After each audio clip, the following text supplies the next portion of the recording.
पिछली क्लास में हमने चालकों की प्रतिरोधकता पर ताप का प्रभाव पढ़ा था। एक बार फिर से रिवाइज करके आगे बढ़ते हैं। हमने ये फॉर्मूला पढ़ा था प्रतिरोधकता का, m/n/e²τ। ये जो फॉर्मूला है इसमें m तो है इलेक्ट्रॉन का द्रव्यमान और ये है इलेक्ट्रॉन का आवेश, तो ये दोनों तो कभी चेंज होंगे नहीं, ये दोनों चीज है। चालक की बात करते हैं पहले। चालक में n तो पहले से ही संतृप्त होता है, n तो प्रभावित होगा ही नहीं, n तो बदलेगा ही नहीं, सिर्फ ये बदलता है। ये बदलता भी तो है तो नगण्य है, इसमें ज्यादा फर्क नहीं पड़ता। ये बदलेगा जैसे जैसे ताप बढ़ाते हैं तो जो चालक होते हैं उसके जो परमाणु हैं, जो अणु हैं, उनके कंपन तेज हो जाते हैं, तो जो इलेक्ट्रॉन वहां से निकलेगा वो जल्दी जल्दी टकराएगा। इलेक्ट्रॉन जल्दी जल्दी टकराएगा तो विश्रांति काल कम हो जाएगा। विश्रांति काल कम होगा तो प्रतिरोधकता बढ़ जाएगी। तो तापमान बढ़ाने पर, T बढ़ाने पर रो बढ़ेगा चालक में, और कुचालक और अर्धचालक में अलग होगा।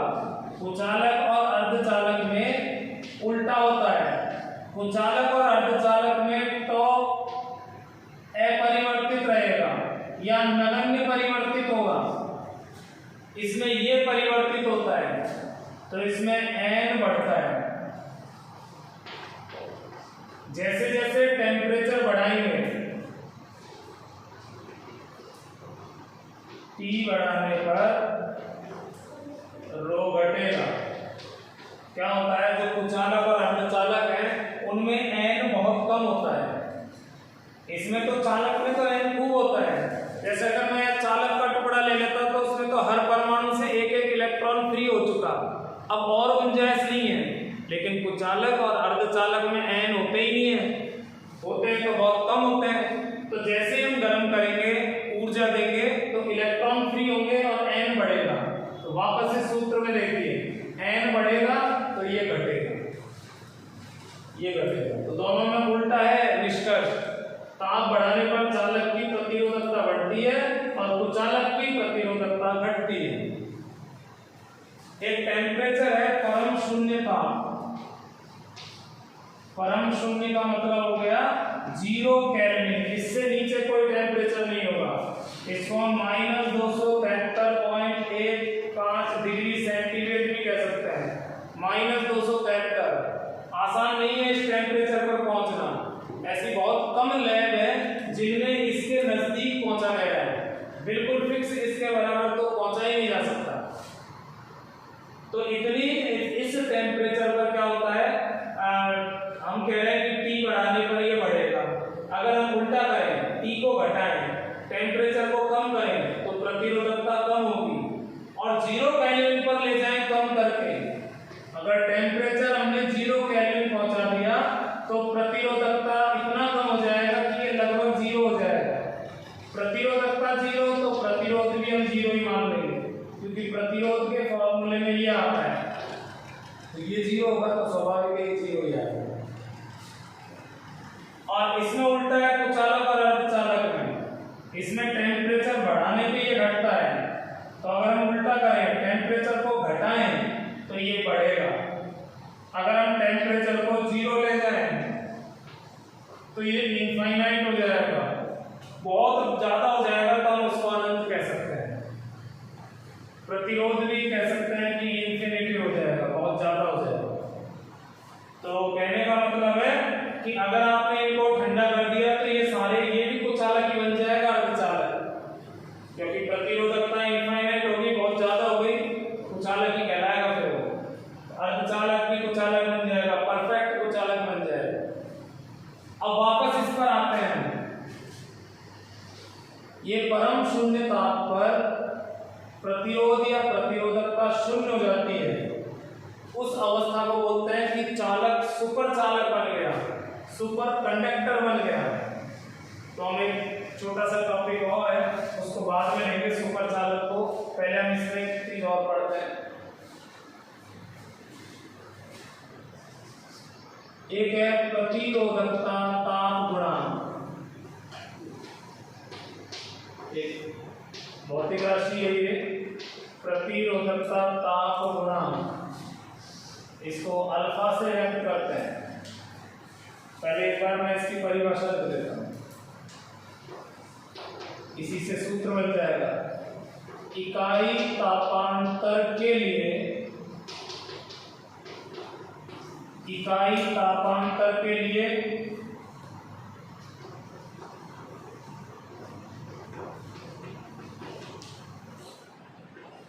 प्रतिरोधकता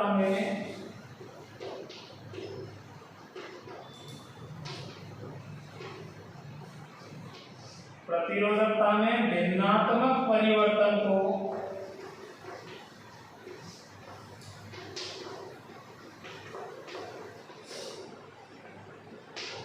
प्रतिरोधकता ताप गुणांक कहते हैं।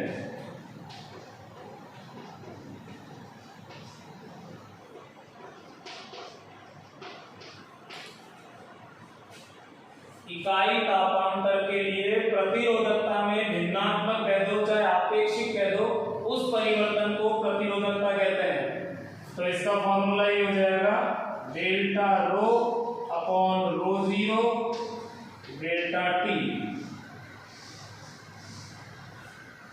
ये जो रो जीरो है ये मान लेते हैं प्रारंभिक प्रतिरोधकता या किसी निम्न ताप पर प्रतिरोधकता। इसका कोई मात्रक नहीं होगा, दोनों के मात्रक कट जाएंगे, सिर्फ इसका मात्रक आएगा केल्विन, तो ऊपर जाकर जाएगा केल्विन इनवर्स। आप प्रति डिग्री सेंटीग्रेड भी ले सकते हो, प्रति केल्विन भी ले सकते हो, वो टेम्परेचर जिसमें दिया है वैसे लिख सकते हो।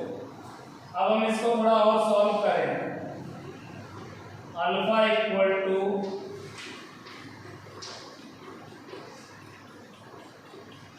यो, यहाँ रो के साथ मैंने T क्यों लिखा है, इसका मतलब है किसी T ताप पर प्रतिरोधकता। T ताप कोई उच्च ताप है और ये लिखा है मैंने 0 डिग्री सेंटीग्रेड ताप पर प्रतिरोधकता। तो ये दोनों जो डिफरेंस है वो ये है, ये तो किसी जैसे मान लो ये 0 डिग्री हो गया और ये 10 डिग्री हो गया, तो दोनों पर प्रतिरोधकताओं का अंतर, ये वही 0 आ गया और ये तापांतर आ गया। इसको इधर हम क्रॉस मल्टीप्लाई करें तो अल्फा डेल्टा टी ये तो रहेगा rho zero delta t equal to rho t minus rho zero. इस रो जीरो को इधर ले लेते हैं, तो rho zero plus alpha rho zero delta t equal to rho t. तो इसका सूत्र मिल गया हमें, रो जीरो में कॉमन ले रहा हूं तो इसमें तो रह जाएगा 1 और ये alpha delta T, 1 plus alpha delta T.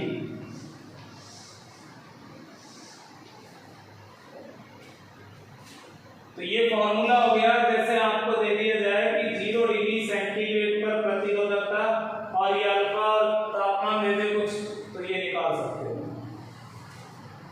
0 नहीं है, कोई निम्न ताप है तो आप उसकी जगह ये इसकी जगह उसको यूज कर सकते हो। अब कुछ मिश्र धातुएं ऐसी हैं, अच्छा पहले देखिए, चालकों के लिए अल्फा का मान, अल्फा धनात्मक होता है जबकि अर्धचालक व चालकों के लिए अल्फा ऋणात्मक होता है। ये कुछ बेसिक जानकारी है जो आपको जाननी है। क्यों होता है अल्फा का मान धनात्मक? ये डेल्टा टी का मतलब है अंतिम ताप माइनस प्रारंभिक ताप। जब हम परिवर्तन लिखते हैं तो अंतिम में से प्रारंभिक को घटाते हैं।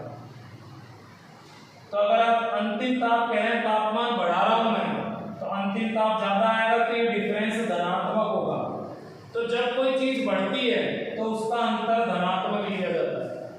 अब मैंने आपसे कहा था चालकों का ताप बढ़ाओगे तो प्रतिरोध प्रतिरोधकता बढ़ेगी तो ये दोनों ही धनात्मक रहेंगे उसमें, इसलिए मान अल्फा का धनात्मक आएगा।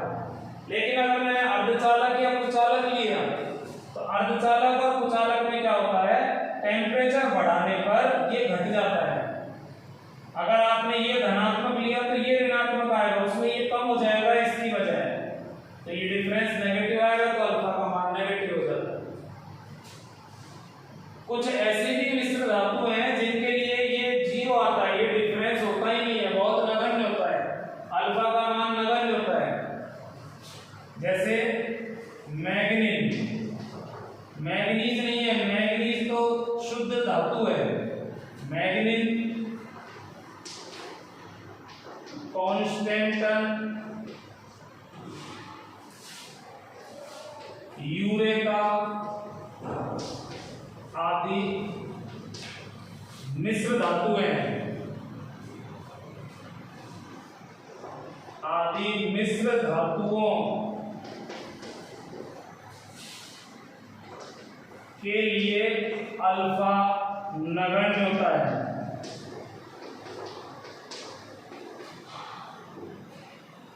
ये किससे मिलकर बनी है, ये फिजिक्स का टॉपिक नहीं है, आपको ये चीजें नहीं जाननी है, बस आपको नाम याद रखना है। आप जब प्रैक्टिकल करते हो तो उसमें कुछ उपकरण आते हैं काम में, उनमें इनके तारों का यूज किया जाता है। 12th में ऐसे प्रैक्टिकल है, ज्यादातर प्रैक्टिकल ऐसे हैं जिनमें इनमें से कुछ ना कुछ यूज होता ही है। अतः इनकी प्रतिरोधकता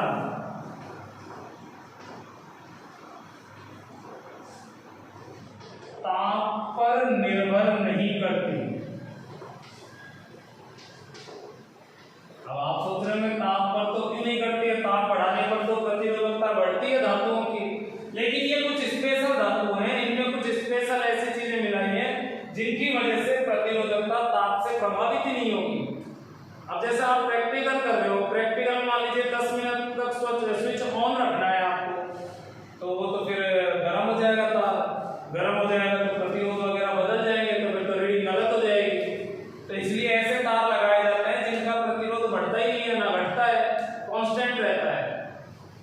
नहीं तो प्रति अल्फा का मान या तो धनात्मक होगा या ऋणात्मक होगा, लेकिन इनके लिए लगभग जीरो होता है, नगण्य होता है। अतः इनका उपयोग किया जाता है मीटर सेतु,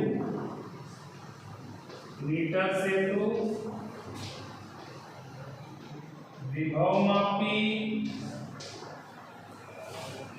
प्रतिरोध बॉक्स,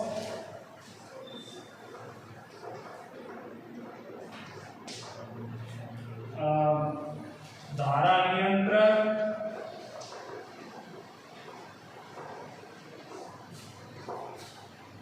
मानक प्रतिरोध कुंडलियां,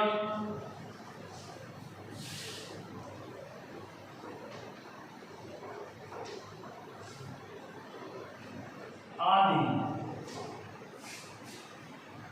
में इनका उपयोग किया जाता है।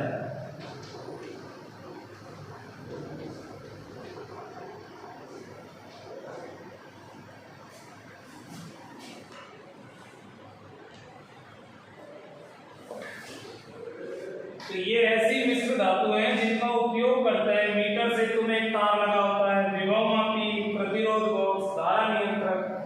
अब आप कहोगे कि ये क्या चीजें हैं, तो ये इसी चैप्टर में आगे आएगा टॉपिक, इनके बारे में टॉपिक है तो वही डिस्कस करेंगे, बीच में समझ में भी नहीं आएगा, सबके बारे में अलग अलग से डिस्कस करेंगे, टॉपिक अलग से है। तो इनमें इनका यूज किया जाता है। जब आप प्रैक्टिकल करते हो तो अगर वाइवा में क्वेश्चन पूछा जाए, ओरल में क्वेश्चन पूछा जाए, तो उसमें बहुत काम का है, अक्सर पूछा जाएगा। एग्जामिनर आपसे कहेगा जैसे मीटर सेतु देखकर कि इसमें ये तार कौन सा है, तो आप कहोगे कि मैग्नीज या कांस्टेंटन या यूरेका में से कोई एक है। एग्जैक्टली तो नहीं पता, लेकिन हाँ सर ने बता रखा है कि इनमें से एक तार का यूज किया जाता है। फिर वो आपसे पूछेगा क्यों किया जाता है, क्या ऐसा विशेष गुण है इनमें, तो आप कहोगे सर इनका एक विशेष गुण है कि इनका प्रतिरोधकता ताप गुना, अल्फा नहीं बोलना है वहां, अल्फा से तो और भी चीजों को व्यक्त करते हैं, हमेशा कहीं भी जब थ्योरी में बात करते हैं अलग से तो पूरा शब्द बोलना चाहिए। यहाँ वाले मैंने शॉर्ट में लिख दिया। तो प्रतिरोधक का ताप गुणांक नगण्य होता है। फिर आपसे एक और क्वेश्चन पूछा जा सकता है, इससे क्या होगा जो नगण्य है, तो कि सर प्रैक्टिकल के दौरान अगर तापमान बढ़ता भी है तो प्रतिरोधकता परिवर्तित नहीं होगी। प्रतिरोधकता और प्रतिरोध कांस्टेंट रहेंगे या ना के बराबर परिवर्तन होगा, इससे ताप की वजह से त्रुटि नहीं आएगी। तो इस तरह की और भी कोई उपकरण है तो आप कह सकते हो इन सभी में यूज होते हैं। तो ये टॉपिक अपने थ्योरी में भी है और प्रैक्टिकल में भी है। तो ये चैप्टर आपके वाइवा के अधिकतम टॉपिक को कवर करता है। ये चैप्टर ढंग से हो गया तो आपका आधे से ज्यादा प्रैक्टिकल का ओरल तैयार है।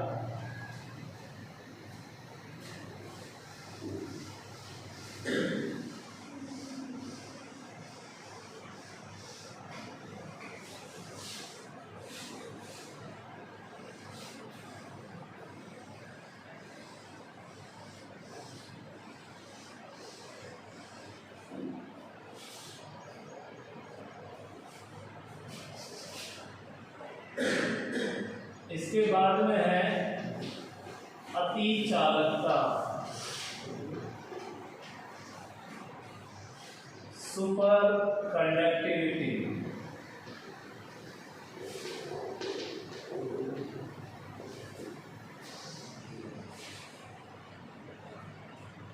अभी जस्ट इससे पहले मैंने बताया था कि तापमान कम करोगे तो चालक का प्रतिरोधकता या प्रतिरोध लगभग खत्म हो जाएगा, शून्य हो जाएगा।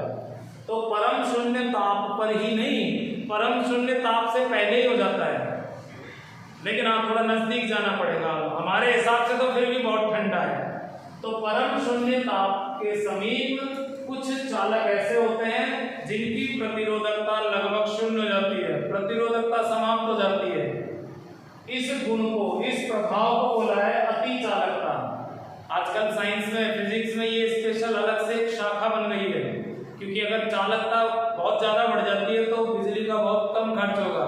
आज हमारे घरों में पंखे लगे हुए हैं और काफी बिजलियां खाते हैं। अगर मान लीजिए हमारे पास ये टेम्परेचर इतना कम कर दें या उसको सुपर चालक बना दें, कोई ऐसा मटेरियल खोज ले कि रूम टेम्परेचर पर ही सुपर चालक बन जाए, सुपर कंडक्टर बन जाए, अति चालक बन जाए, तो फिर तो हम एक छोटे से सेल से पंखा चला सकते हैं। फिर तो हमारे बिजली का खर्च हो सकता है 2-4% ही रह जाए। लेकिन ये बड़ी समस्या है कि हम सुपर चालक कहाँ से लाएं, अति चालक कहाँ से लाएं।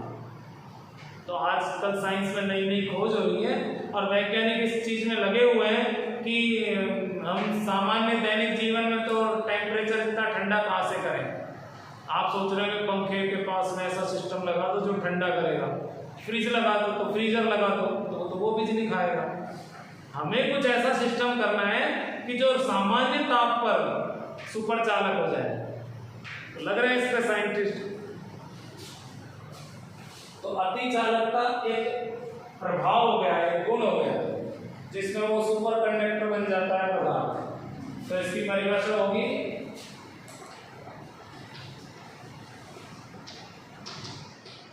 परम शून्य ताप के समीप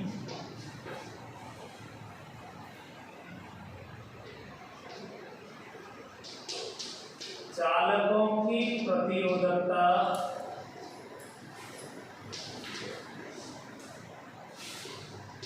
शून्य हो जाती है। आप इसको ऐसे भी कह सकते हो, चालकता अनंत हो जाती है। एक ही बात, चालकों की प्रतिरोधकता शून्य हो जाती है। इस प्रभाव या घटना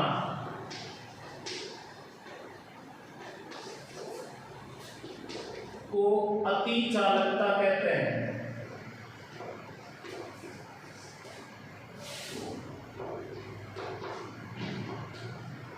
तथा इस अवस्था में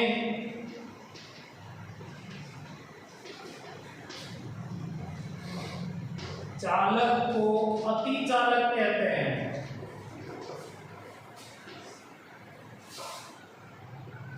अति चालक कहते हैं। जैसे मरकरी है, पारा 4.2 केल्विन पर सुपर कंडक्टर बन जाता है, अति चालक बन जाता है। तो इसको हम क्यूरी ताप से ही कहते हैं।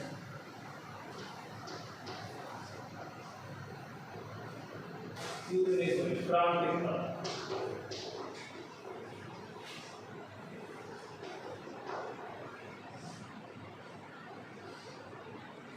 इसमें एक शब्द है क्रांतिक ताप, वह ताप जिस पर सुपर चालक बन जाए, वह ताप जिस पर चालक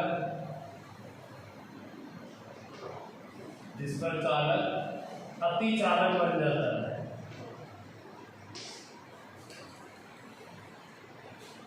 अति चालक बन जाता है।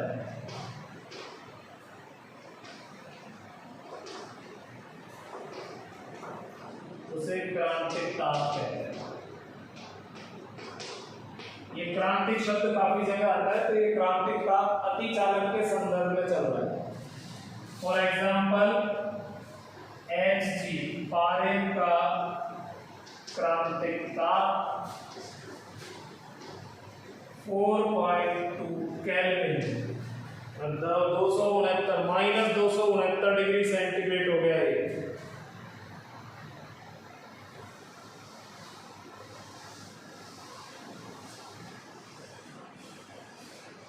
इसी में फिर एक परिभाषा और है, नेशनल प्रभाव।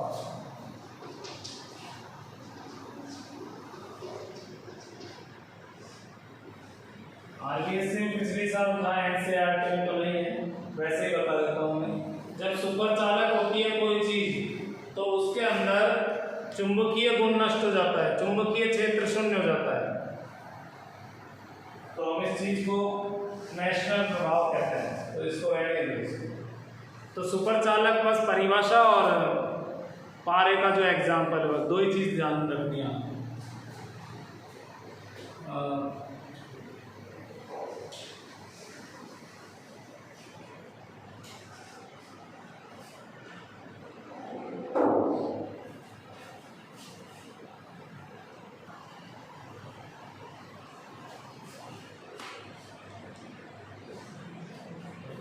अब हम एक एग्जांपल लेते हैं। 0 डिग्री सेंटीग्रेड ताप पर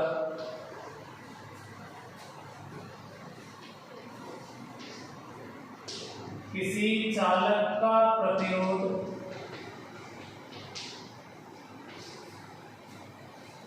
100 ओम है।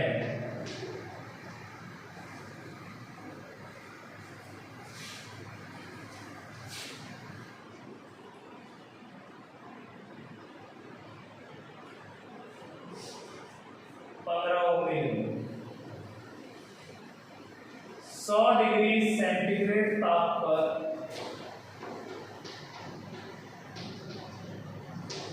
इसका प्रतिरोध कितना होगा?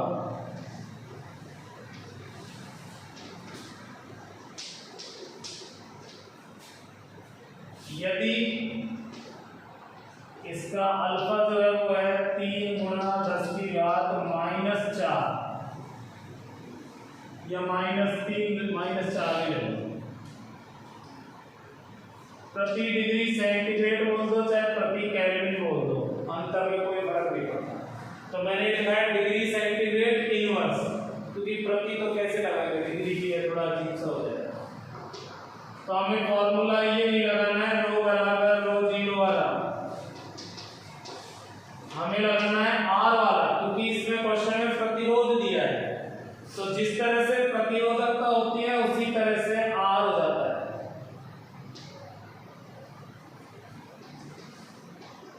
ये सूत्र काम में ले लेंगे।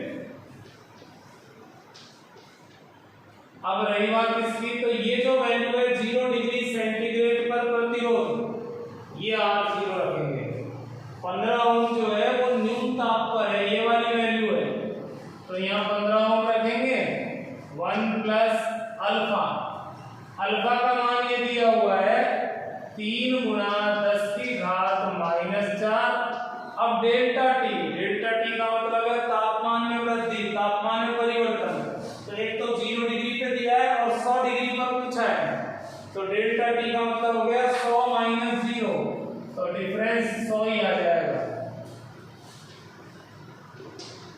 15 1 प्लस 100 को इससे गुणा करेंगे तो ये फिर 10 की घात -2 ही आ जाएगा।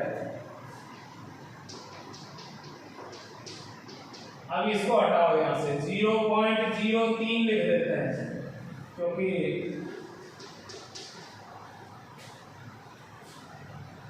इसको जोड़ना है इसमें मुझे। तो ये हो जाएगा 1.03 15 से इसको गुणा करेंगे तो ये आ जाएगा इतना। 0 डिग्री पर मात्र 15 हो गए, 100 डिग्री पर 16 भी नहीं हुआ। अब आप सोच रहे हैं सर ये तो थोड़ा सा ही बढ़ा है, तो मैंने इसको कितना कम लिया है इस वजह से बढ़ा है।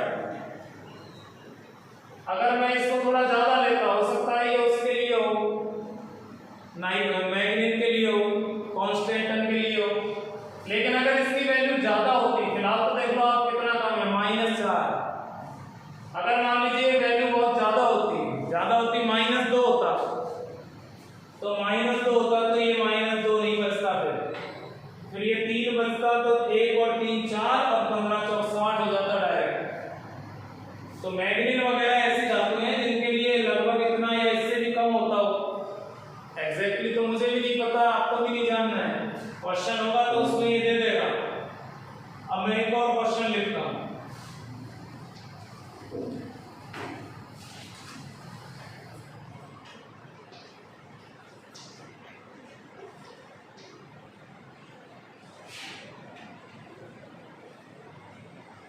किस ताप पर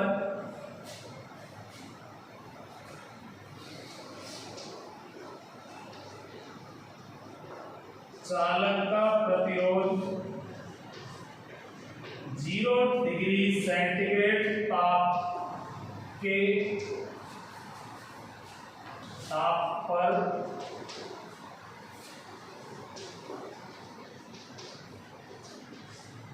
प्रतिरोध का दुगना होगा।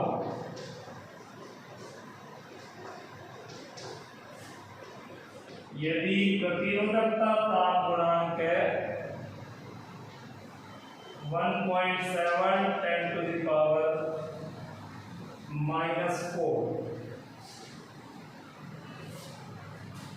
केल्विन इनवर्स,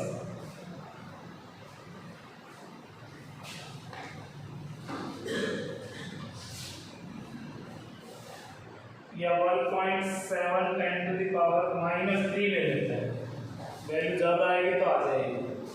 एक बार चेंज तो करेंगे इसको।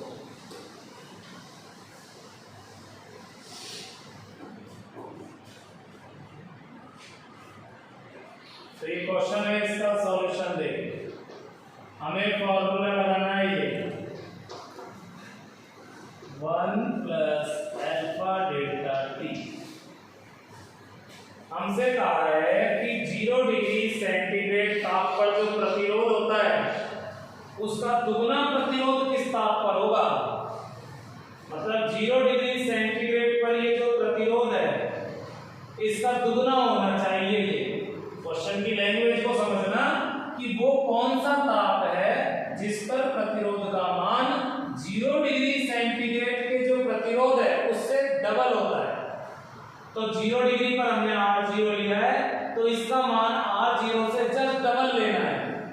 तो बस अकॉर्डिंग टू क्वेश्चन हमें कंडीशन दी है, उसके हिसाब से मैं ये लिख दूंगा कि प्रतिरोध का मान दुगना होगा। किस प्रतिरोध का? जो 0 डिग्री पर होता है। तो 0 डिग्री पर ये है तो इसी का दुगना रख दिया है, क्योंकि इस क्वेश्चन में ऐसे तो दिया ही नहीं है इतना ओम इतना ओम, डबल है तो ये तो वैसे ही कट जाएगा। तो R0 से R0 काटेंगे तो 2 बच गया। अल्फा का मान मैंने अभी इसलिए नहीं रखा, इतनी बड़ी वैल्यू को बार बार रखने से फायदा क्या, अभी बाद में रख लूंगा। मुझे चाहिए डेल्टा टी का मान, पहले इसको घटाऊंगा इधर 1 अल्फा डेल्टा टी, ये इधर घट जाएगा, ये दोनों बच गए। अल्फा को नीचे ले लेंगे, यानी कि डेल्टा टी बराबर 1/अल्फा। अब ये डेल्टा टी जो है वो है ताप का अंतर, मतलब अंतिम ताप माइनस प्रारंभिक ताप। इस क्वेश्चन में इसको खोलना पड़ेगा, अंतिम ताप माइनस प्रारंभिक ताप 1/अल्फा। अल्फा का मान ये है 1.7 × 10⁻³ अंतिम ताप हमें ज्ञात करना है। प्रारंभिक ताप तो 0 डिग्री सेंटीग्रेड है। क्यों है? क्वेश्चन में है ना कि 0 डिग्री पर जो ताप है, जो प्रतिरोध है, उसका जस्ट डबल, तो 0 डिग्री या न्यूनतम यानी प्रारंभिक ताप हो गया। और किस ताप पर है तो वो हमने P2 मान लिया, वो हमें ज्ञात करना है। तो इसको मैं ऊपर लूंगा तो ये दशमलव हट के ऊपर 0 बन जाएगा, ये 17, और ये 10 की घात ऊपर जाता है +3 हो जाएगा। तो कुल मिला के ये P2 बराबर आ जाएगा, इस 0 को तो रहने दो, क्या करना है छोड़ो इसे। तो ये हो जाएगा 10,000/17।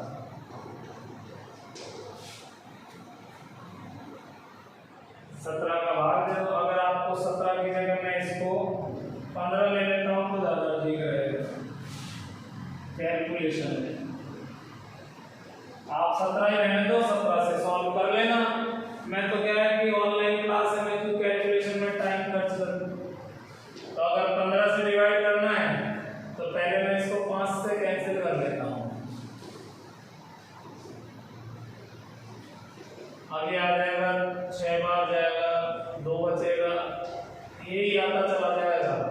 तो फिर इतना क्यों लिखें इसको। T2 बराबर 666.67 डिग्री सेंटीग्रेड, क्योंकि हमें डिग्री सेंटीग्रेड में दिया है तो डिग्री सेंटीग्रेड में आंसर आएगा। ये चाहे केल्विन में हो तो डिफरेंस है, उससे कोई फर्क नहीं पड़ता। तो ये इतने ज्यादा ताप पर जाकर प्रतिरोध डबल हो जाएगा। ये तो प्रतिरोधक का ताप गुणांक कम है, अगर ज्यादा होता तो कम टेम्परेचर पर ही हो जाता है दुगना। तो मैंने इसके दोनों टाइप के क्वेश्चन करा दिए। ये इस टाइप का क्वेश्चन एनसीईआरटी के नहीं, ये पिछले साल वाले बुक में था। एनसीईआरटी में भी इसके एग्जाम्पल वगैरह हैं, आपको करने चाहिए क्वेश्चन, आप लोगों को देखना करना। तो प्रतिरोधकता ताप गुणांक, इसकी वजह से कितना डिफरेंस आता है इस क्वेश्चन के माध्यम से आप समझ सकते हो। तो प्रतिरोधकता की ताप पर निर्भरता कंप्लीट हो गया, ताप से संबंधित सब कुछ कंप्लीट हो गया। अब नेक्स्ट टॉपिक है कार्बन कलर कोड। कार्बन जो प्रतिरोध होते हैं उनका कलर कोड। इलेक्ट्रॉनिक सर्किट ऐसे काफी होते हैं जिनमें कार्बन कलर कोड का बहुत यूज है, कार्बन प्रतिरोधकों का बहुत यूज है। तो नेक्स्ट क्लास में मैं उसी को पढ़ाऊंगा। उसमें से एक न्यूमेरिकल अक्सर बनता है, पिछले साल तो नीट में भी आया था उसका एक न्यूमेरिकल, एक पेपर में तो फर्स्ट एग्जाम्पल ही वही था। तो आज के लिए इतना ही रखते हैं, बाय।